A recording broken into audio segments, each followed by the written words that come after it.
भद्रं सामपुष्पं जजुरचितफलं स्यादथर्वा प्रतिष्ठा यज्ञच्छायाः सुसीता द्विजगणमधुपैः गीयते यस्य नित्यं शक्तिः सन्ध्यात्रिकालं पठेत दुरितभयहरः पातु नो वेदवृक्षः। सभी को नमस्कार। आज हम निरुक्त प्रथमाध्याय के प्रथम पाद में भाव निरूपण विषय में चर्चा करेंगे। यह हमारा जो निरुक्ताध्ययन जो कार्य चल रहा है उसमें यह 12वां भाग है। इसमें हम भाव निरूपण विषय पे चर्चा करेंगे। आइए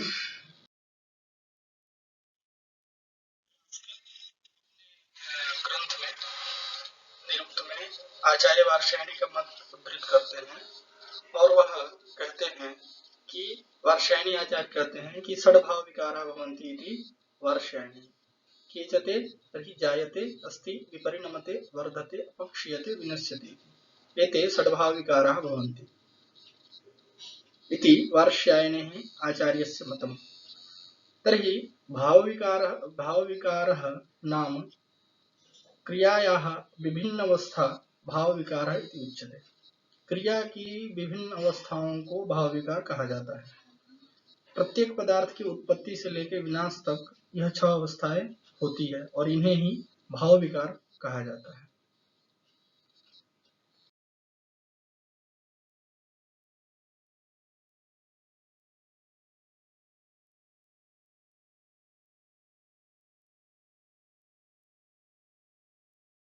यह जो 6 भाव विकार जो कहे गए हैं वो है जायते इत्युक्ते जन्म लेना, उत्पत्ति जिसको बोलते हैं उत्पन्न होना, अस्ति इति जिसकी स्थिति हो, जो जिसका अस्तित्व हो उसको अस्ति, विपरिणमते वस्तुओं में विकार आना यानी बदलाव परिवर्तन होना, वर्धते वर्धते यानी वृद्धि को प्राप्त करना, अपक्षीयते यानी क्षीण होता है और विनश्यते यानी उसका नाश हो जाता है। तो ये 6 भाव विकार कहे गए हैं।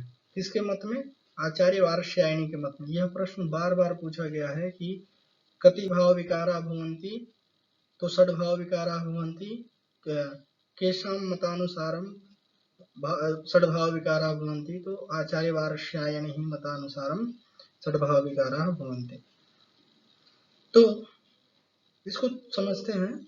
जिस प्रकार मनुष्य जन्म लेता है, अस्तित्व में रहता है, उसके शरीर में क्षण क्षण में परिवर्तन होते रहता है, उसमें उससे एक सीमा तक वृद्धि होती है, तदनंतर उसमें क्या क्षीणता आने लगती है और उसका क्या विनाश हो जाता है यानी मृत्यु को प्राप्त हो जाता है। उसी प्रकार वस्तु की भी स्थिति होती है, वह भी क्या होता है, उसका भी जन्म होता है और वह अस्तित्व में रहता है,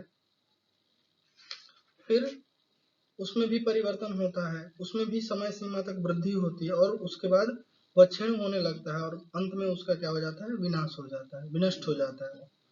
अब यह 6 प्रकार के जो 6 विकार जो है, जिस प्रकार किसी वस्तु में होते हैं उसी प्रकार क्रिया में भी देखने को मिलता है। अब वो कैसे है, तो क्रिया भी क्या है, क्रिया यानी कार्य जो है, क्रिया जो है वह क्या होता है, उत्पन्न यानी प्रारंभ होती है। प्रारंभ होने के बाद उसका क्या अस्तित्व रहता है, उस सत्ता रहती है, सत्ता में रहता है। उसके बाद वह परिवर्तनशील होता है और उसमें भी वृद्धि होती है, उसके बाद उसमें भी क्षीणता आने लग जाती है और वह क्रिया जो है बाद में समाप्त हो जाती है। तो इस प्रकार से 6 भाव विकार कहे गए हैं। इसको उदाहरण स्वरूप समझते हैं तो जैसे अग्नि है, अग्नि क्या होता है, अग्नि उत्पन्न होता है, उत्पन्न होते समय वह प्रारंभ होता है, फिर उसका अस्तित्व रहता है, अग्नि की सत्ता रहती है, अग्नि का जो है सत्ता रहता है। उसके बाद उसमें परिवर्तन होने लगता है क्षण क्षण में, क्रमशः उसकी वृद्धि भी होती है, वह बढ़ता भी है और धीरे धीरे फिर क्या हो जाता है, शांत होने लगता है, मतलब वह क्षीण होने लगता है, फिर अंत में वह क्या है, समाप्त हो जाता है, उसका वह उस विनष्ट हो जाता है। तो इस तरह से उदाहरण स्वरूप में हम इन 6 भाव विकारों को समझ सकते हैं। अब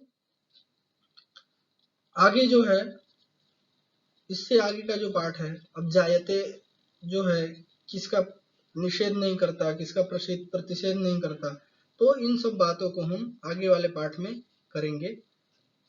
आज हमने 6 भाव विकार जो हैं वो 6 भाव विकारों को के नाम और उसके बारे में थोड़ी स्पष्टता की।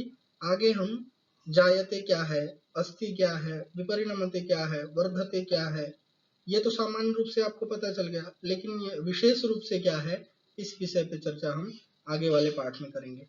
धन्यवाद, नमस्कार।